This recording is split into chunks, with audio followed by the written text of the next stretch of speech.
Bon matin à tous.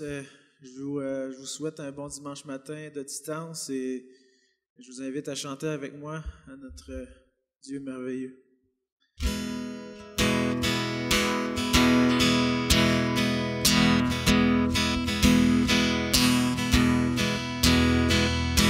Ouvre les yeux de mon cœur, Père. Ouvre les yeux de mon cœur. Je désire te voir. Je désire te voir. Ouvre les yeux de mon cœur, Père. Ouvre les yeux de mon cœur. Je désire te voir. Je désire te voir. Levé au plus haut des cieux, rayonnant de l'éclat de ta gloire, répand ton amour, ta force, alors que nous chantons, tu es saint. Ouvre les yeux de mon cœur, Père. Ouvre les yeux de mon cœur. Je désire te voir. Je désire te voir. Ouvre les yeux de mon cœur, Père. Ouvre les yeux de mon cœur. Je désire te voir. Je désire te voir. Élevé au plus haut des cieux, rayonnant de l'éclat de ta gloire, répand ton amour, ta force, alors que nous chantons, tu es saint. Tu es saint, tu es saint. Tu es saint, tu es saint. Tu es saint, tu es saint. Je désire te voir.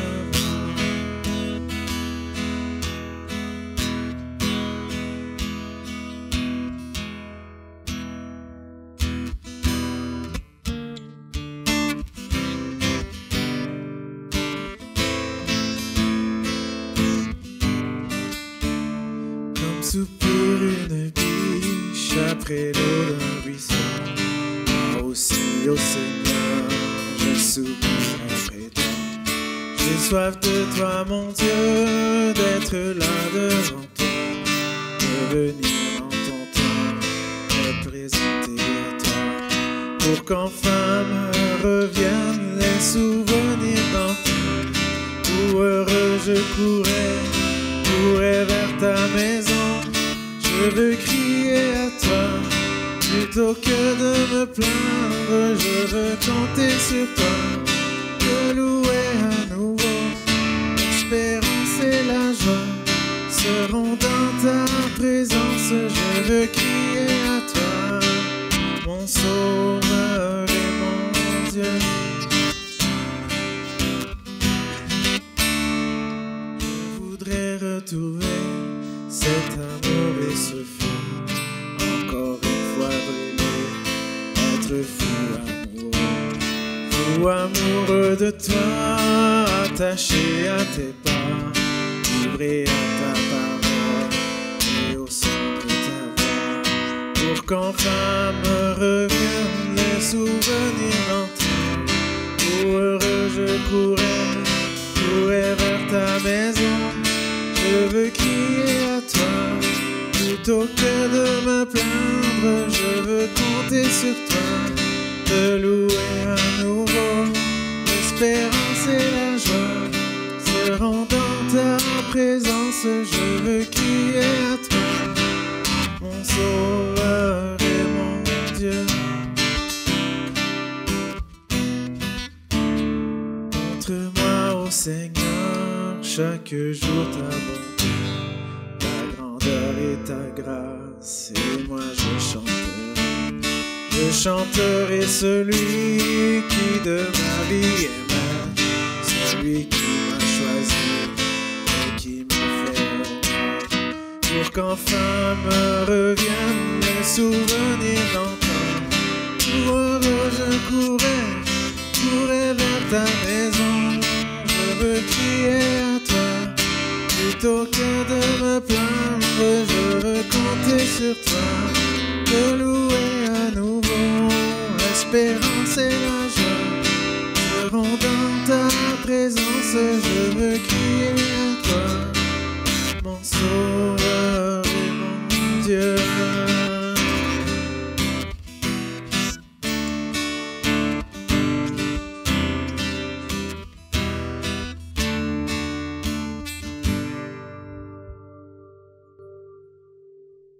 J'avais à cœur de vous partager un petit passage très court dans Matthieu 6, 25. Dans les temps qu'on passe, des fois on peut vivre de l'angoisse, de l'anxiété, de la peur simplement.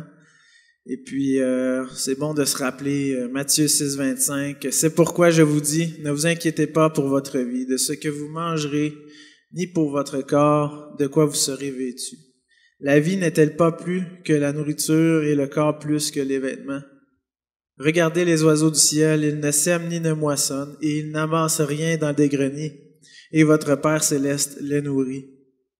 Ne valez-vous pas beaucoup plus qu'eux? Qui de vous, par ses inquiétudes, peut ajouter une coudée à la durée de sa vie? Et pour s'encourager, encore une fois, le chant « Plus esclave de la peur », je pense que c'est très à propos. Et le Seigneur est avec nous dans toutes ces situations-là.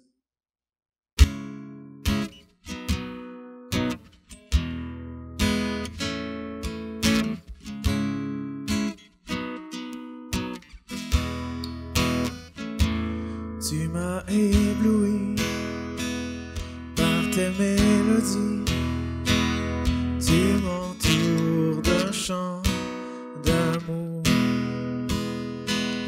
chant de délivrance devant mes ennemis. Toutes mes craintes s'enfuient. Je ne suis plus esclave de la peur. Je suis enfant de Dieu.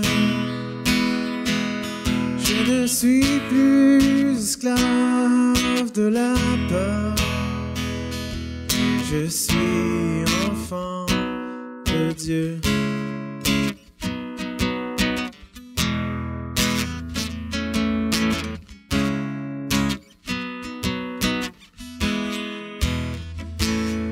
Avant ma naissance, tu m'avais choisi,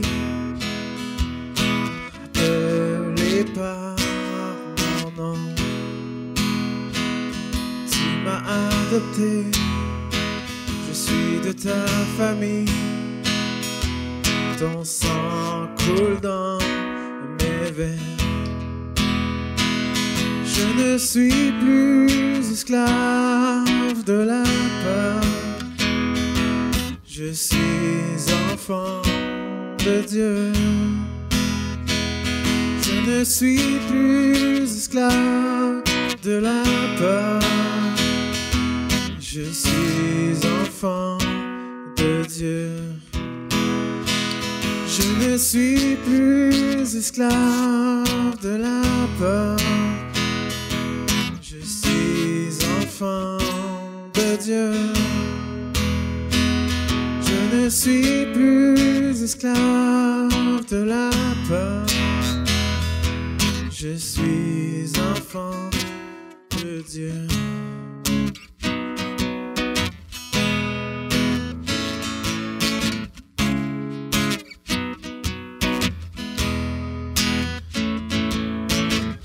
Tu fends la mer et je peux la traverser. Tu brûles les temps dans ton amour. Tu m'as sauvé, alors je peux chanter. Je suis enfant de Dieu. Je suis enfant de Dieu. Je ne suis plus esclave de la peur. Je suis enfant de Dieu. Je ne suis plus esclave de la peur. Je suis enfant de Dieu.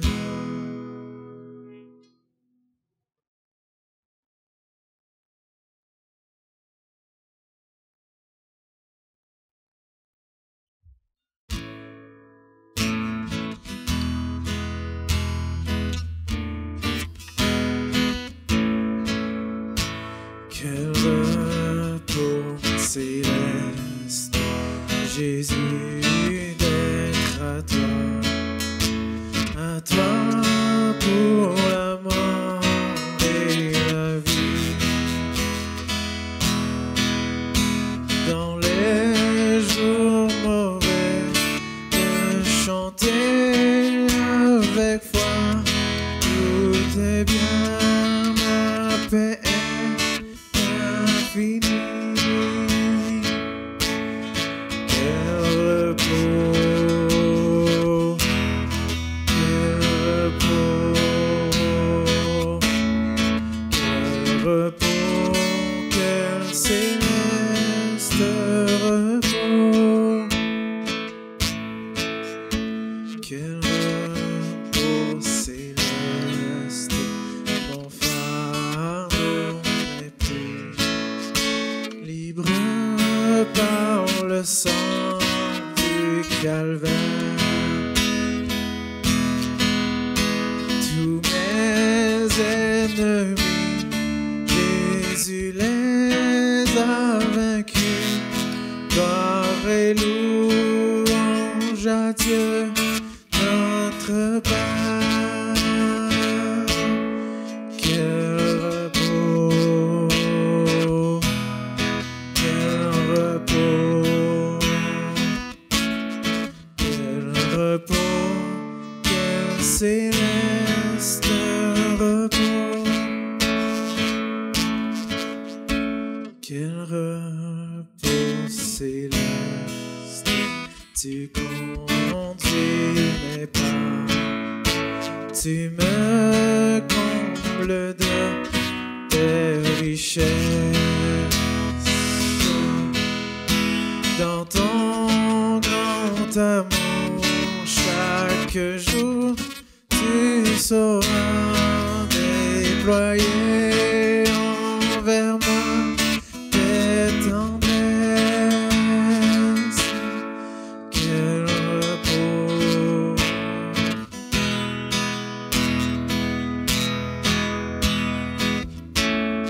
quel repos, quel céleste repos. Quel repos céleste, quand enfin Seigneur, auprès de toi j'aurai ma place. Après les travaux, les combats, la douleur, à jamais je pourrai voir ta face. Quel repos, quel repos, quel repos, quel céleste repos.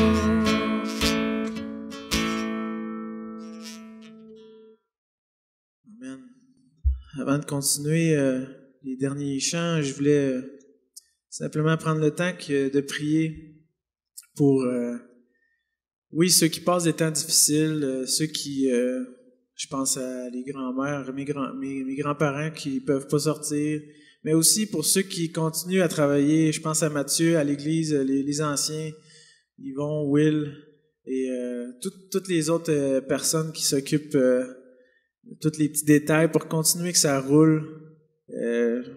je vous remercie de la part de moi, ma famille, mais de toute l'Église aussi. Alors, merci Seigneur pour le temps qu'on peut quand même prendre ensemble avec la technologie, que tu nous permets d'être capable d'arriver à te louer. Merci pour Mathieu qui continue à travailler fort pour toute la logistique. On sait que ça doit pas être facile, ça doit être décourageant. Sa famille aussi, on te prie pour eux, on te prie que tu puisses les bénir de ta main et que tu puisses être avec eux. Je pense à Will et Yvon aussi et tous ceux qui travaillent encore mais qui s'occupent de l'Église et de ta famille, de tes enfants. Amen.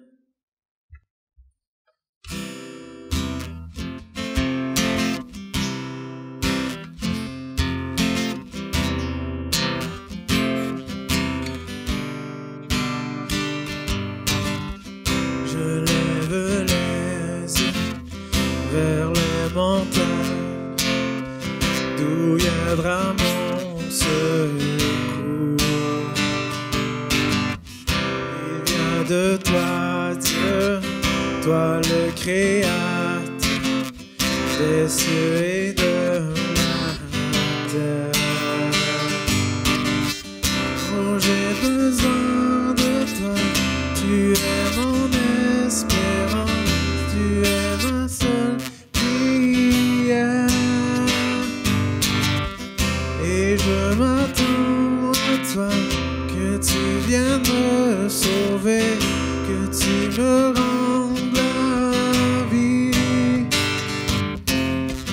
Je lève les yeux vers les montagnes, d'où viendra mon secours. Il vient de toi, Dieu, toi le Créateur des cieux et de la terre. Que j'ai besoin de toi, tu es mon espérance, tu es ma seule prière. Et je m'attends à toi, que tu viennes me sauver, que tu me rendes la vie. Je lève les yeux vers les montagnes, d'où viendra mon secours.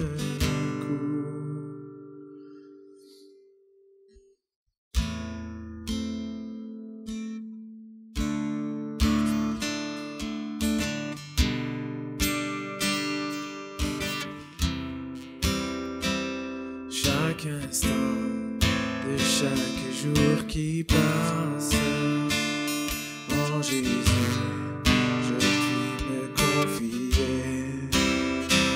C'est à lui que jamais rien ne lasse, me soutient, c'est me vivifier. Et son cœur si patient, si tendre, c'est pour voir aux besoins de ma foi.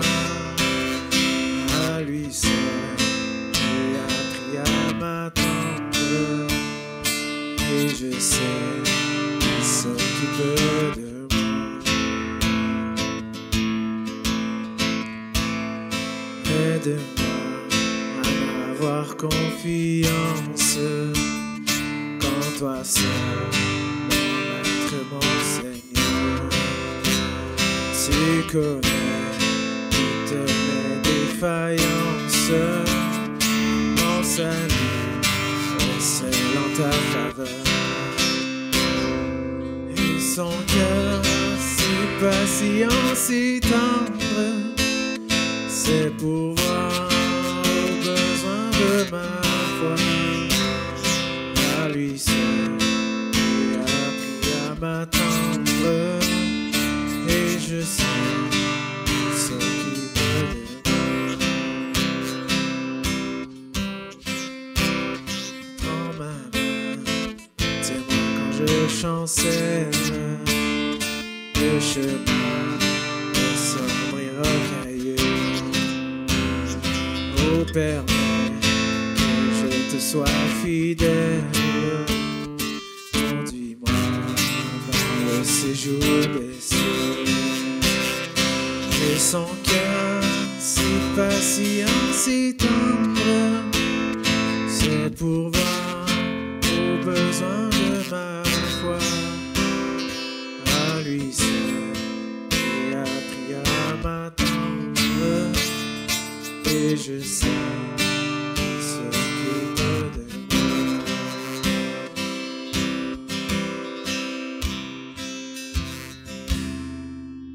Amen. Bon restant de dimanche à tous. Alors, bonjour à vous, Yvon Douville, l'un des pasteurs de cette église. Bienvenue dans le culte en ligne que nous avons aujourd'hui. Et où que vous soyez et à quel moment de la journée que vous l'écoutez, alors bienvenue avec nous. J'ai deux annonces cette semaine. Premièrement, pour tous les membres et les adhérents de l'Église, il est possible de s'inscrire dans le bottin. Vous savez, nous avons un bottin dans lequel nous avons la liste de l'ensemble des personnes qui assistent régulièrement à notre Église avec des coordonnées. Ça permet de favoriser les contacts et tout ça. Alors, notre frère René Lacourse s'occupe de cela. Je vous invite d'ici le 7 février à vous inscrire directement sur le site web de notre Église. Il y a un mot de passe à cet effet qui est EEA, qui est l'abréviation du nom de notre Église. Vous inscrivez vos coordonnées ainsi que d'inclure votre photo que vous incluez à ce moment-là. Vous suivez les instructions d'ici le 7 février. Également, nous avons eu une réunion du conseil pastoral de l'Église jeudi de cette semaine, le 28 janvier, dans lequel, en particulier, nous avons prié pour l'ensemble des familles de notre Église, allant des lettres commençant par D jusqu'à G. Alors, c'est une bonne habitude que nous avons prise de prier en rotation pour l'ensemble des familles de l'Église. Et j'en profite également pour vous rappeler que l'importance de continuer de prier pour vos pasteurs, vos dirigeants, les responsabilités qui sont là, que la sagesse de Dieu nous habite à chaque moment. Là-dessus, je vous invite à poursuivre avec paix et joie l'écoute de ce culte. Alors que le Seigneur vous bénisse. Alors bonjour, bon dimanche, frères et sœurs, bien content de vous retrouver ici pour ce temps de prière pastorale. Vous savez, cette année, on veut comme Église se diversifier dans la prière, approfondir, apprendre ensemble. Et comme conseil aussi, on a besoin d'apprendre puis de croître dans ça. Et donc, on s'est dit que ce serait pas mauvais cette année de cheminer au niveau de la prière pastorale, l'approfondir, l'élargir un petit peu, et dans le but justement de varier. Le conseil, on a établi ensemble différentes catégories. On parle d'une catégorie pour l'action de grâce. On veut célébrer Dieu en Église ensemble. On a une catégorie pour les missions, une catégorie pour la région aussi, les besoins de la région, pour la famille, que ce soit pour les couples, pour les personnes célibataires, pour les enfants, pour la transmission de la foi, pour tous les défis qu'on peut rencontrer. On a une catégorie pour l'Église, fait qu'à la fois l'Église locale ici, les églises en partenariat avec nous, l'Église universelle. On veut prier pour les autorités, on veut prier pour le monde et tous les besoins qu'on peut rencontrer dans le monde. Donc, on a certaines catégories comme ça qui vont revenir au fur et à mesure de l'année. Pour chacune de ces catégories, on a une liste de sujets qu'on aimerait pouvoir adresser. Donc, on ne priera pas toujours la même chose pour chacune des catégories. Donc, ça va nous permettre comme Église, comme je disais, de pouvoir prier, intercéder, considérer plusieurs éléments qui sont parfois absents de nos prières. Pas parce qu'on est bête et mal intentionné, juste parce qu'on n'y pense pas. Et pourtant, Dieu nous appelle à prier pour toutes ces choses-là. Donc, évidemment, dans un dimanche, on ne peut pas prier pour tout, mais à la fin de l'année, par la grâce de Dieu, on va pouvoir prier pour une panoplie de sujets assez intéressantes, à la fois pour l'Église, pour la région, pour beaucoup plus large que ça. Donc, ça c'est intéressant. Je vous demande, à chaque semaine, prenez le sujet de la prière pastorale et ajoutez-le à votre liste de prières, qu'on puisse, comme Église aussi, prier pour tous ces sujets-là. Donc, aujourd'hui, on va prier pour les missions. On est rendu dans la catégorie mission. Et on peut penser à la mission très locale ici à Saint-Angèle. On peut penser à la mission régionale, dans la Mauricie, centre du Québec, dans l'ensemble du Québec, dans le Canada, dans l'Occident, dans le monde entier.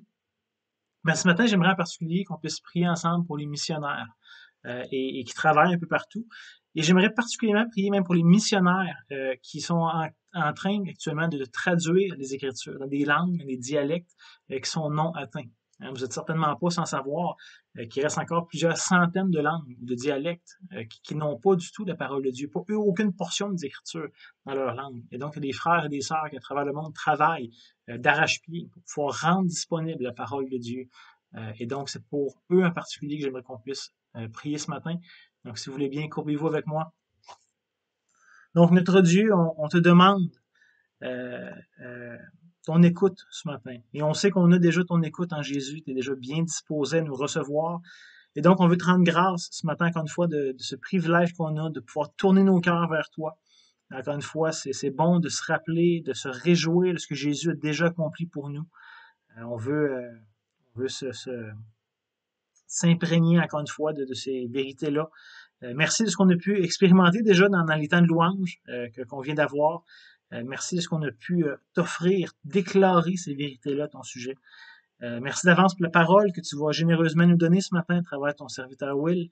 Je te prie que ton Saint-Esprit soit là dans le cœur de ceux et celles qui vont entendre la proclamation de ta sainte parole, Seigneur. Merci de nous donner ce privilège, semaine après semaine, de se rassembler, d'écouter, de méditer, d'obéir tes Écritures. C'est tout un privilège, toute une joie pour nous. Mais en même temps, Seigneur, on veut pouvoir te remettre ces peuples qui aujourd'hui n'ont pas accès à ta révélation, qui n'ont pas accès à la Bible, parce que simplement ça n'a pas été traduit, ça n'a pas été rendu accessible encore pour eux dans leur langue. Toutes ces millions de personnes qui n'ont pas entendu l'Évangile, qui ne connaissent pas le seul vrai Dieu qui s'est révélé à travers la Bible. Et donc, on te prie d'accompagner ceux et celles qui travaillent sans relâche à traduire ta parole ou des portions de ta parole, Seigneur. On te demande de leur donner beaucoup de sagesse dans ce ministère-là qui est tellement important, qu'ils puissent vraiment traduire fidèlement, avec clarté, tout ce que toi, tu as voulu nous communiquer. Littéralement, Seigneur, on réalise une question de vie ou de mort, de s'assurer que cette traduction-là soit réelle, authentique, qu'elle représente précisément ce que tu as voulu nous dire de toi. On veut te demander, Seigneur, de protéger tous ces hommes, toutes ces femmes du découragement qu'ils pourraient avoir devant l'ampleur de la tâche, de traduire encore dans des centaines de langues, centaines de dialectes, Seigneur, s'il te plaît, préserve-les du découragement. On veut aussi te demander, Seigneur, de les protéger contre les attaques de ceux et celles qui s'opposent dans le ministère, qui ne veulent pas de ta parole, qui te rejettent toi. Ultimement, on te demande de les protéger aussi contre l'ennemi qui veut garder tous ces peuples dans l'ignorance, loin de ta lumière, Seigneur, qui veut garder ces peuples dans les ténèbres. Donc, protège-les aussi de ça. Et Dieu Tout-Puissant, on aimerait te demander de pourvoir aux besoins financiers de ceux et celles qui travaillent à la traduction. C'est sûr que ça a des coûts, des réalités financières, mais tout ça, Seigneur, pourvoit généreusement. On sait que tu es un Dieu qui est généreux. Et je te prie aussi, aide chacun d'entre nous à voir qu'est-ce qu'on peut faire, nous, pour s'assurer que ta parole soit traduite et qu'elle atteigne toutes les extrémités de la terre. Seigneur, comment chacun d'entre nous, avec les moyens que tu nous donnes, les ressources que tu mets à notre disposition, on peut nous aussi contribuer à ça. Aide-nous à être de sages intendants, je t'en prie. Oh Seigneur, toi qui es bon, qui est rempli de miséricorde, toi qui nous dis déjà que tu désires sauver des hommes de tout peuple, de toute race, de toute langue, on te prie, Seigneur, de intervenir favorablement pour la traduction de ta parole. On sait que la foi vient de ce qu'on entend et que ce qu'on entend vient de la parole de Dieu, Seigneur. Donc, s'il te plaît, utilise ta parole pour continuer d'attirer à toi un peuple nombreux. Permet que tous et chacun puissent entendre la bonne nouvelle de l'Évangile en Jésus-Christ, de ce que toi tu as accompli pour nous. Et Seigneur, on te demande de glorifier ton nom par cette œuvre-là grandiose et que tu as déjà inaugurée, qui va s'achever un jour, Seigneur, mais de nous de prendre part active à cette œuvre que tu fais. Et on te demande à travers ce que Jésus reçoive toute la gloire, toute la pleine récompense pour son sacrifice. C'est dans ton nom qu'on te demande ces choses, Seigneur Dieu. Donc maintenant, on passe au message avec Will. Passez un bon dimanche.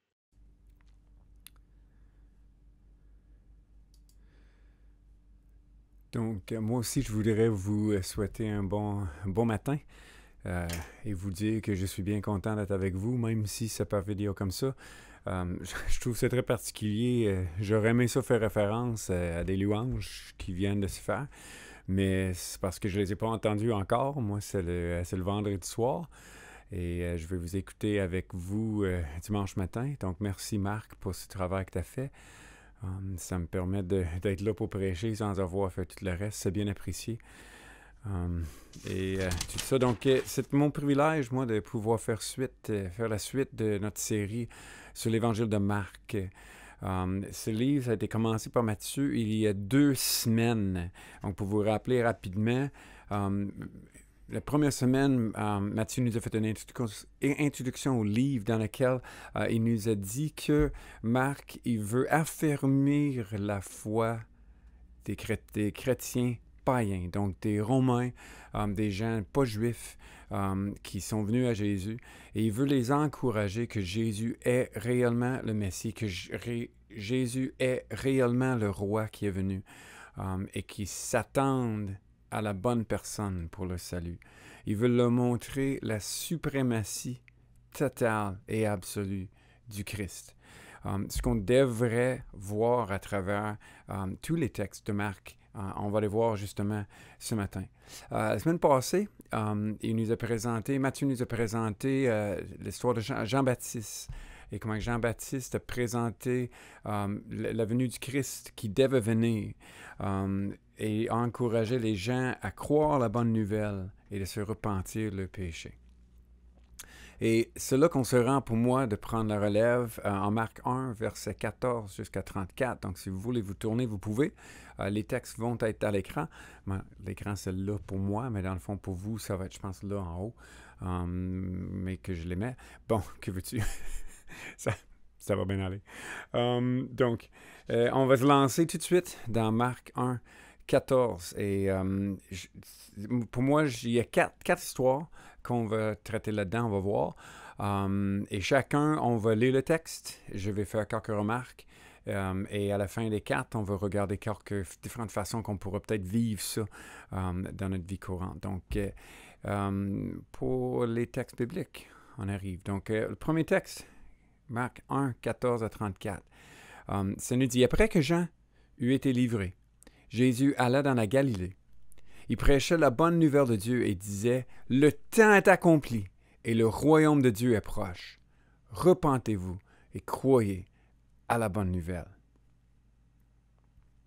On voit donc là-dedans cette bonne nouvelle qui est annoncée, que le royaume est venu, que le royaume est proche, et une réaction qui est demandée, que Jésus demande de la part des gens qui l'entendent, de dire « Repentez-vous et croyez. » Repentance et foi.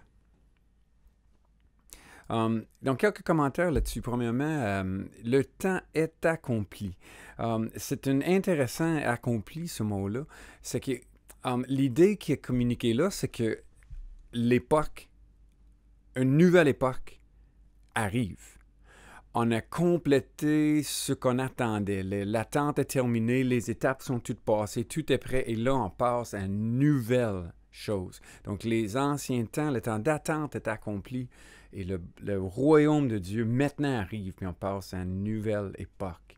Donc, le royaume de Dieu est proche. Certaines versions bibliques disent le royaume de Dieu s'est approché. Je trouve que c'est intéressant parce que j'ai toujours pensé, demandé, je me rappelle jeune, là, le royaume de Dieu est proche. Proche comment? C'est-tu proche chantant? Comme j'imagine les gars en sac là, avec des longues barbes sur le coin d'une rue avec une pancarte pour dire c'est là, ça s'en vient, demain et après-demain. Ou encore c'est proche en distance là, que ça s'est approché. Et justement, quand on dit le royaume de Dieu, c'est pour dire que Dieu agit.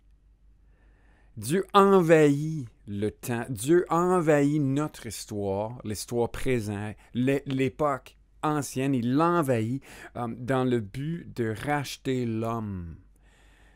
Donc, comment il fait ça? C'est Jésus qui apparaît sur la scène.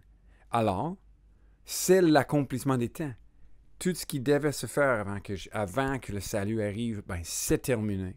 Jésus arrive, donc le royaume est arrivé. Donc, le royaume est arrivé dans l'espace. Le roi était arrivé et était présent parmi eux.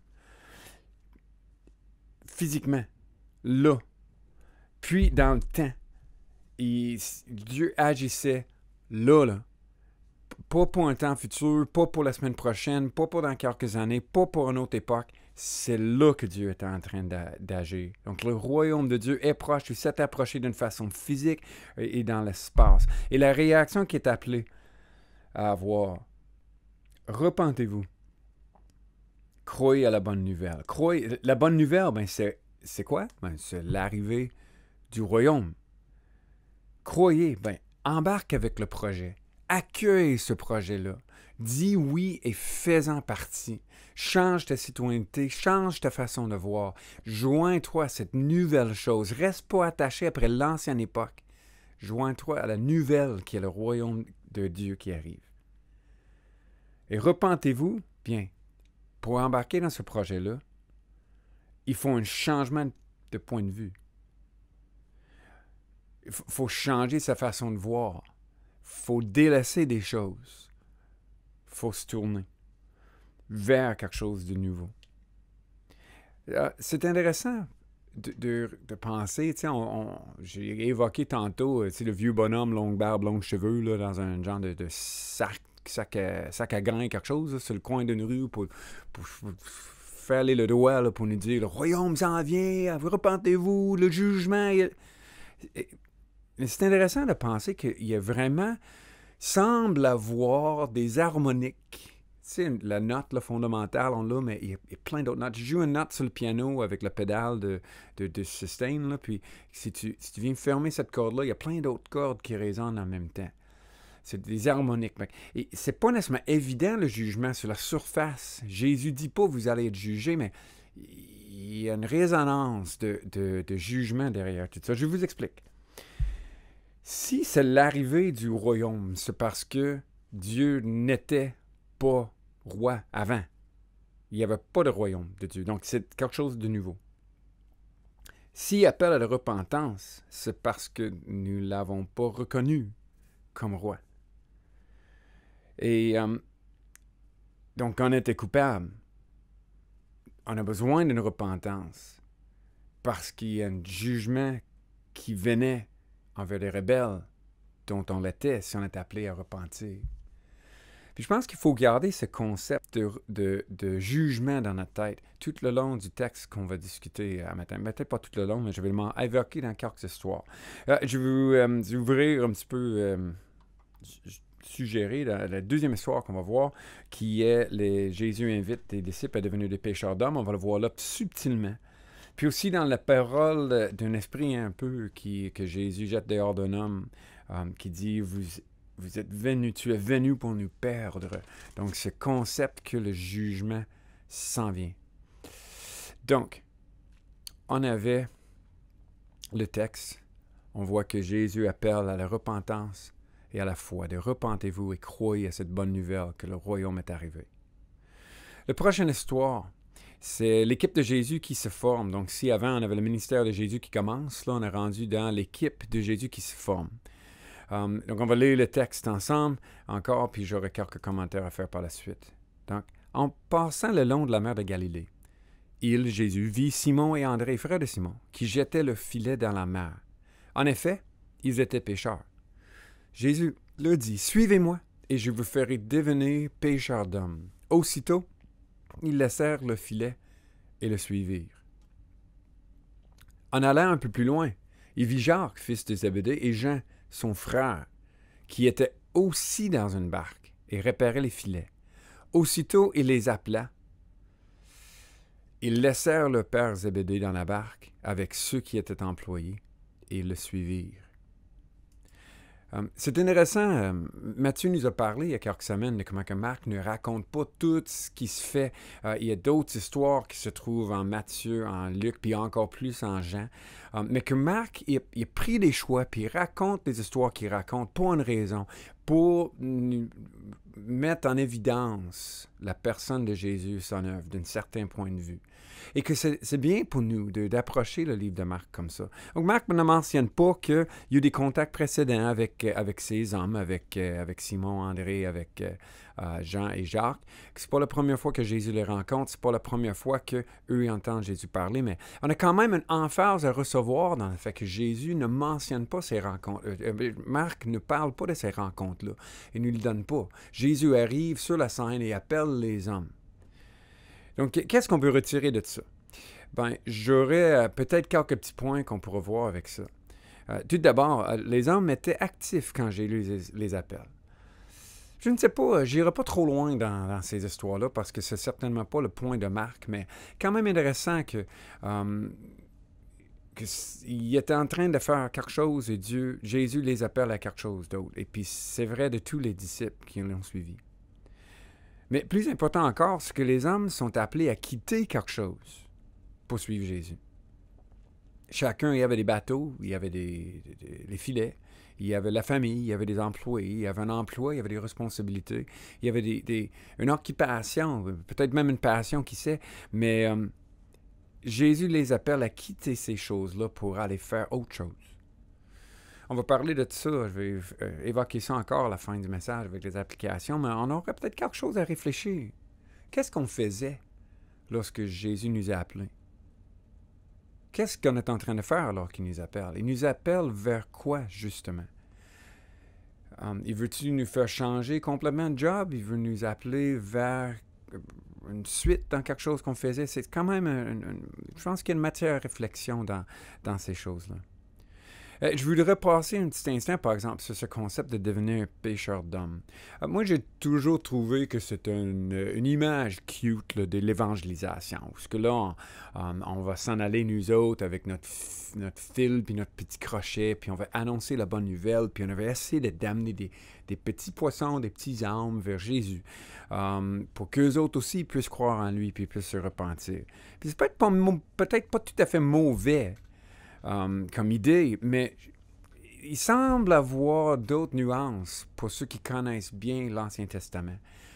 J'écoute des podcasts en anglais, malheureusement, de The Bible Project, puis ils parlent beaucoup de comment que la Bible était écrite pour être lue et relue et relue et relue, de façon qu'on fasse des liens, puis des gens dessus, en tout cas, en sutant des choses, des liens, qui ne s'est pas dit clairement, mais c'est clairement là. J'ai trouvé ça intéressant de découvrir que ça se trouve, cette image-là, de péché des hommes dans l'Ancien Testament. J'ai 4 passages pour vous, vous allez pouvoir voir, mais dans chacun, soit Dieu qui pêche, ou c'est des hommes qui pêchent pour lui, des nations, puis le pêche, c'est pas pour le salut, c'est pour le jugement. Je mentionnais tantôt qu'il y a des harmoniques, là, des couleurs, des nuances de jugement à travers tout ça. Donc, je vais vous présenter les différents textes qu'on a. Il y a Jérémie 16, dans lequel les ennemis qui attrapent des gens comme des pécheurs. Après, ils disent il y en a d'autres qui vont venir comme des chasseurs. Mais des ennemis du peuple de Dieu qui vont venir les juger comme des pécheurs d'hommes. Ézéchiel 29:4, vous pouvez voir aussi, qui parle de mettre des anneaux dans les mâchoires des gens. Amos 4:2, qui parle de les enlever avec des crochets ou avec des hameçons. Puis Habakkuk 1:14-17, qui Dieu va traiter l'homme comme les poissons. Il va les faire monter avec l'hameçon, il va les attirer dans son filet pour le jugement.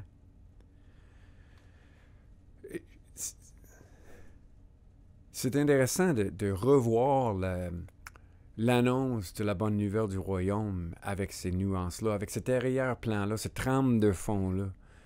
De se rappeler que sans la bonne nouvelle, sans que Dieu agisse en Jésus, nous sommes tous sous jugement, puis Dieu vient à notre rencontre avec un hameçon pour nous amener vers le jugement. Et l'Évangile implique une invitation à nous, par la foi et la repentance, d'éviter ce jugement-là. Donc, vous pouvez aller voir ces textes-là. Jérémie 16, Ézéchiel 29:4, Amos 4:2 et Habakkuk 1:14-17. C'est intéressant de le lire et de laisser imprégner l'image que Marc nous laisse de l'Ancien Testament pour ceux qui le lisent assez, le connaissent assez pour le recevoir. Ça nous amènerait à la prochaine section du texte. Donc, versets 21 à 28. Que là, c'est la réaction à Jésus forte.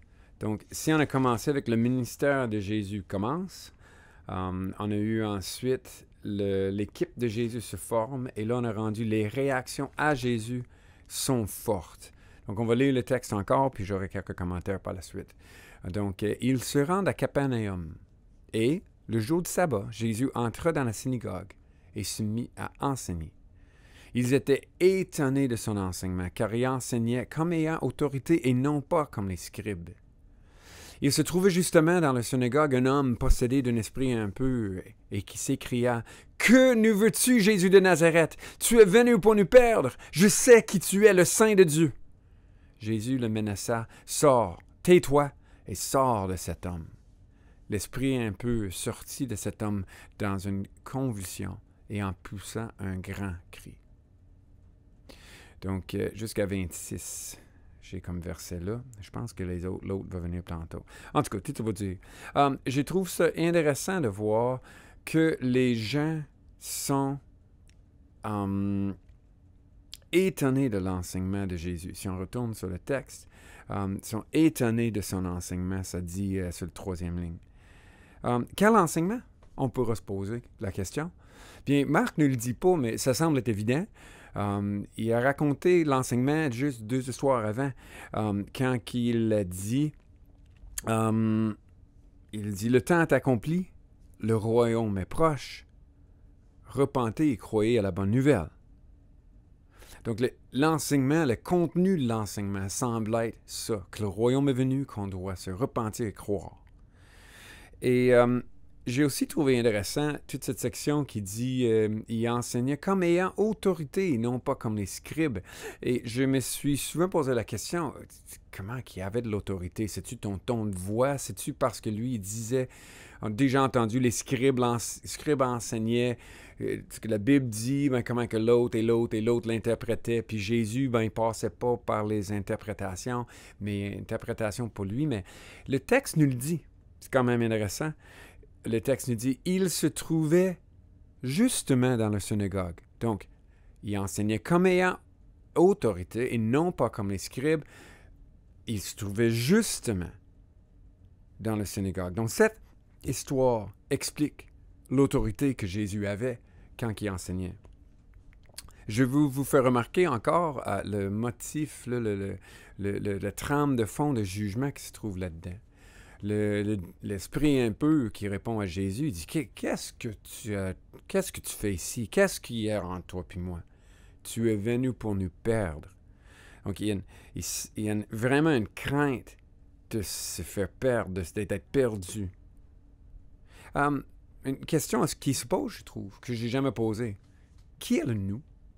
Tu es venu pour nous perdre. Je pense que j'ai toujours pensé que c'était les autres esprits un peu qu'ils pouvaient avoir dans le monde ou dans la région ou dans la même situation que cet esprit-là. Mais je trouve qu'avec cette trame de fond de jugement que Marc nous parle, qu'il est possible que l'esprit un peu se réfère à lui comme l'homme qu'il possédait, comme les gens dans la synagogue. Pas pour dire qu'ils étaient tous pour être perdus et jugés éternellement, mais pour dire que la venue de Jésus, l'arrivée du Messie, l'arrivée du royaume impliquait un jugement envers ceux qui ne l'étaient pas ceux qui suivaient Dieu avant.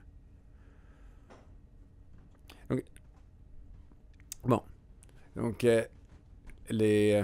Donc Jésus, il y a un motif de jugement qui se trouve encore.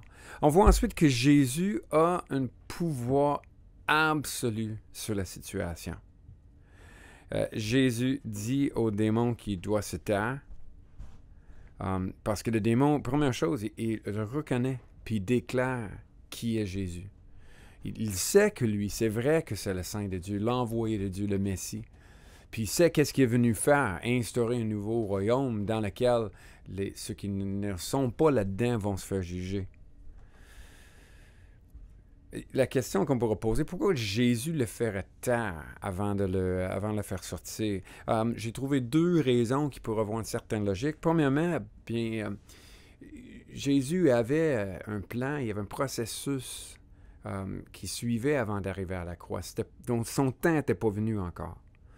Donc, ce n'était pas le temps pour les gens de réaliser complètement la mission et la personne de Jésus. Donc, ça se peut que ce soit pour cette raison-là, pourquoi Jésus n'a pas permis à l'Esprit de parler. Deuxième raison, c'est que l'Esprit, c'est certainement pas le bon messager pour annoncer ces choses-là. Jésus avait assez d'intégrité pour ne pas vouloir qu'un esprit un peu témoigne de qui il était. Donc, c'est deux raisons pourquoi. Donc, Jésus qui est en pouvoir absolu. On voit que le démon doit se taire quand Jésus lui dit de le faire. Puis deux, le démon doit sortir quand Jésus lui dit de sortir. Et c'est là qu'on arrive avec des réactions des gens dans les versets 27 et 28. On voit tous furent saisis de stupeur, de sorte qu'ils se demandaient les uns aux autres, « Qu'est-ce que ceci? » Une nouvelle doctrine, avec autorité. Il commande même aux esprits impurs et ils lui obéissent. Et sa renommée se répandit aussitôt dans toute la région de la Galilée. Donc l'esprit impur le reconnaît, il voit le jugement qui s'en vient. Les gens présents, ils sont en stupeur. Il semble avoir un élément de crainte là-dedans. C'est pas juste... Stupeur, c'est pas un émerveillement. Wow! Non. Il y a une mêlée de crainte. Mais là, avec ça qui vient d'arriver, qu'est-ce que je vais faire? Mais qu'est-ce que je vais faire? Ça me rappelle ces paroles des disciples devant Jésus qui avaient calmé la tempête. Mais quel genre d'homme que c'est, ça? C'est pas le même genre d'attitude que voyez de quel amour le Père nous a aimés. Ça, c'est tout positif. C'est quel genre d'amour qui peut avoir d'une chose si merveilleuse. Mais saisi de stupeur, il y a un élément de crainte caché là. La réaction de ces gens, une crainte de Jésus. Si on poursuit le texte, on a vu jusqu'ici que le ministère de Jésus commence, l'équipe de Jésus se forme et les réactions à Jésus sont fortes. Et là, on arrive à la renommée de Jésus qui se répand. C'est justement le dernier verset, vous me permettez de reculer, qui dit « Et sa renommée se répandit aussitôt dans toute la région de la Galilée. » Et la prochaine histoire va nous présenter justement cette renommée qui arrive. Donc, on lit le texte.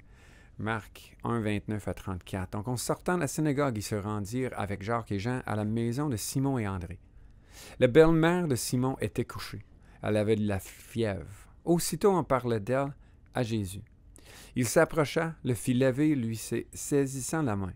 La fièvre la quitta et elle se mit à les servir. Je trouve ça intéressant. Un dîner ensemble après l'église, c'est biblique. Pas dans ces temps de COVID, bien sûr, mais j'ai hâte de revenir à ça, de pouvoir vous voir à l'église, puis de recevoir des gens chez nous, d'être reçu chez des gens.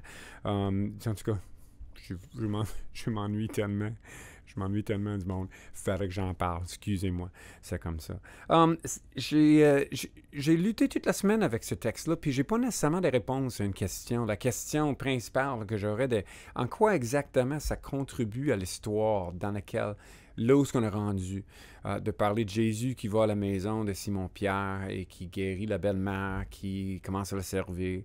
Autre que peut-être dire qu'il y a une question de la puissance de Jésus qui guérit encore, qu'elle a un pouvoir sur la maladie, et le service qu'elle offre en retour, cette réponse à la personne de Jésus qui était de le recevoir et de s'occuper de lui. En même temps, on sait que Marc était probablement un disciple, si on veut, de Pierre.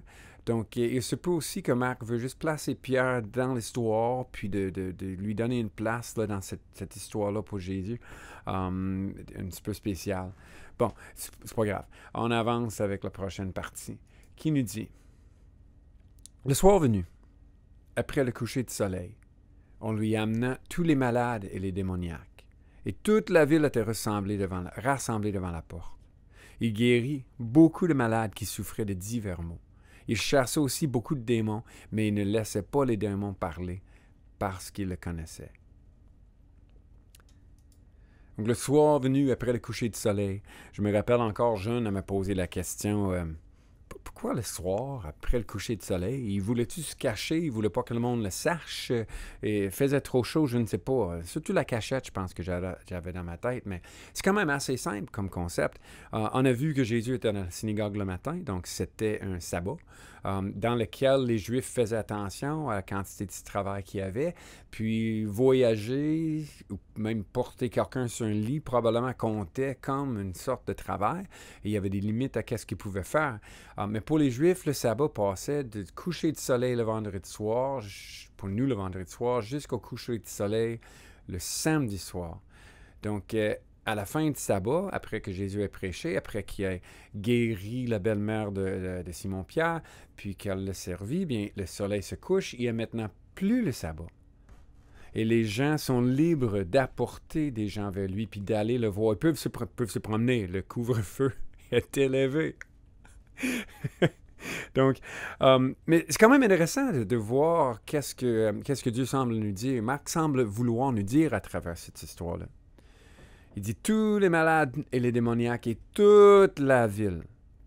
Bien, réfléchis au temps qui s'est passé, là. C'était le sabbat le matin que Jésus a enseigné, qui est guéri dans la synagogue. La réunion aura fini, midi, 11h, midi, je ne sais pas. Je ne sais pas comment les synagogues fonctionnaient, mais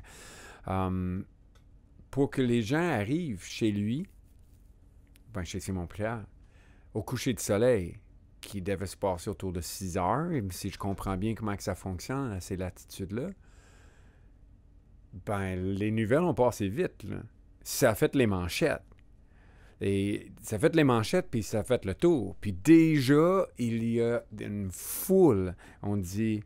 Qu'est-ce qu'on dit? Toute la ville était rassemblée devant la porte. On amenait tous les malades et les démoniaques.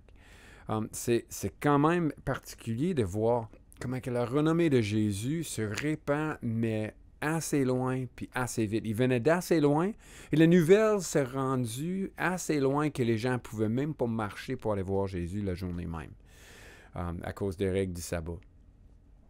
Le monde s'en parlait. C'est un qui a dit à l'autre qui a dit à l'autre. Et la renommée de Jésus se répand. Cette histoire de son enseignement le royaume qui est arrivé, qu'on doit repentir et croire, qui avait l'autorité pour appeler des gens à le suivre, qui avait l'autorité pour chasser des démons, qui reconnaissait qui il était. Et on voulait aller lui voir. C'est quand même quelque chose quand on pense, quand on voit ces petits détails. Et tout ça nous amène à quelques différentes applications qu'on pourra voir.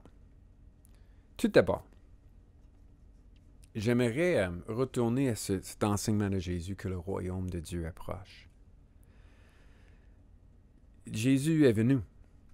Donc nous vivons dans le royaume de Dieu. La nouvelle époque est arrivée. Une nouvelle époque a commencé avec l'arrivée de Jésus, avec le salut qui est venu par la croix, avec sa résurrection et ascension, avec le début de l'Église.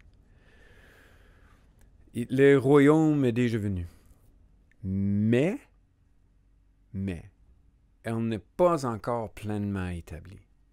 Il nous reste des choses à venir. Elle est inaugurée, mais on n'a pas fini de faire les...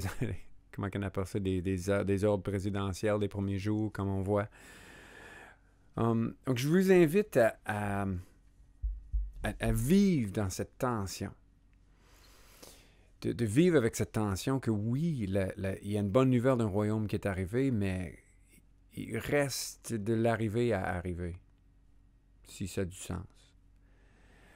Et c'est une des raisons pourquoi je trouve que c'est important pour moi de vivre en communauté, c'est que vivre, qu'est-ce qui est arrivé qu'on peut vivre, on peut s'attendre à vivre pleinement, puis qu'est-ce qui n'est pas arrivé encore, qu'on ne devrait pas s'attendre à vivre pleinement, on ne peut pas le savoir tout seul.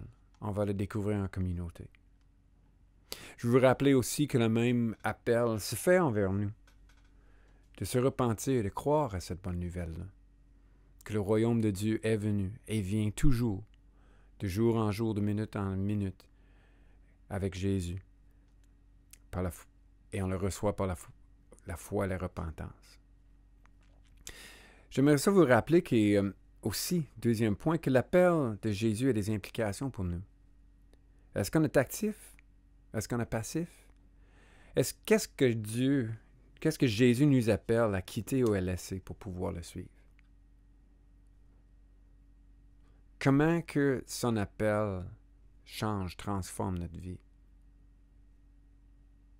C'est pas très intéressant d'en parler. Je me dis, les parents avec des enfants avec des parents, des ados, toutes sortes de monde, d'appeler des gens, d'en discuter, de voir comment que cet appel à Jésus nous appelle à abandonner des choses qui autrefois étaient importantes pour nous.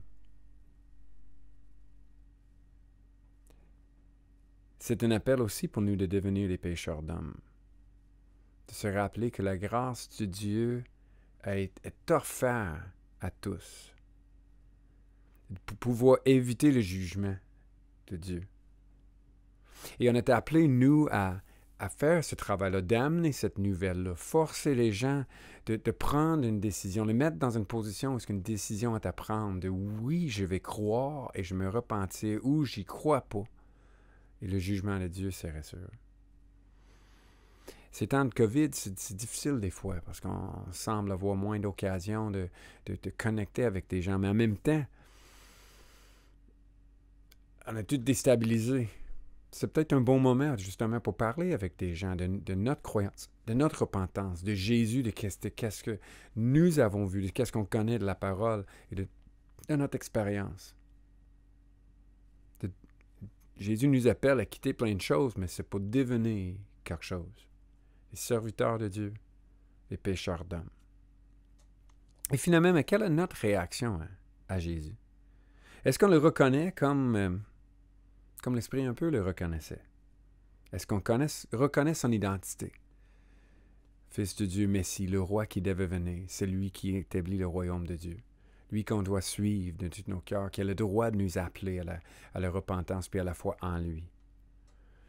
Est-ce qu'on reconnaît son autorité? Est-ce que nous sommes dans un genre de stupeur devant Dieu? Est-ce qu'on a un respect, la crainte me mêlée avec émerveillement? J'ai écouté un autre podcast, un directeur de louange qui écrit quelques livres puis qui enseigne bien de monde sur l'adoration, sur le culte. Puis il dit quelque chose que je trouve intéressant que je veux partager avec vous. Il parlait de nos attentes envers l'Église, les réunions à l'Église. Puis il disait, et si on ne s'attendait pas à recevoir une tasse de café en arrivant à l'Église, mais si on s'attendait à se faire frapper de mort à cause des péchés qu'on avait commis juste ce dimanche matin-là.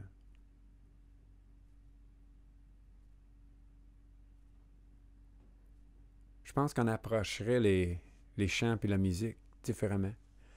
On serait content d'avoir un temps de confession ensemble, puis de recevoir un rappel, une assurance du pardon qui est offert en Jésus, puis on chanterait des chants de l'Évangile avec une joie renouvelée et plus profonde. On trouverait Jésus qui nous accueille pour nous accompagner à travers la salle du trône, pour nous présenter confiants devant le trône de Dieu, parce que lui était frappé à mort à notre place. Quel est notre cœur devant Dieu? Donc, sur ce, j'aimerais ça juste prier. Prier pour nous avant de partir. Donc, prions ensemble. Ô roi Jésus, devant qui tout genou fléchira, et envers qui toute langue confessera que tu es Seigneur, la gloire de Dieu le Père. Aide-nous à nous repentir d'un cœur profondément triste de nos péchés, de croire à cette bonne nouvelle, que tu rétablis les choses qui ont été perdues à travers la personne et l'œuvre de Jésus-Christ.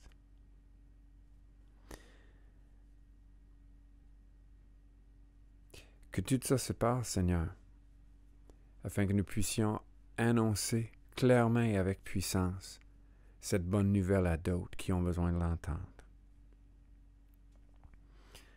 À la gloire de Jésus-Christ et pour l'honneur de son nom. Amen. Donc, bon dimanche à vous. Allez voir ces 4 textes, méditez. Allez voir ces 4 textes, Jérémie 16, Ézéchiel 29, Amos 4, Habakkuk 1. Et parlez ensemble de comment que l'appel de Dieu sur ta vie change. On quitte quoi pour faire quoi. Puis, ayez un bon dimanche ensemble. Prenez soin de vous, puis à bientôt. Maintenant, pour tous ceux intéressés et disponibles, nous avons 1 heure de prière en ligne, tout de suite après le culte du dimanche matin virtuel présentement. Et c'est de la prière en ligne, c'est à compter de 11 heures le dimanche matin.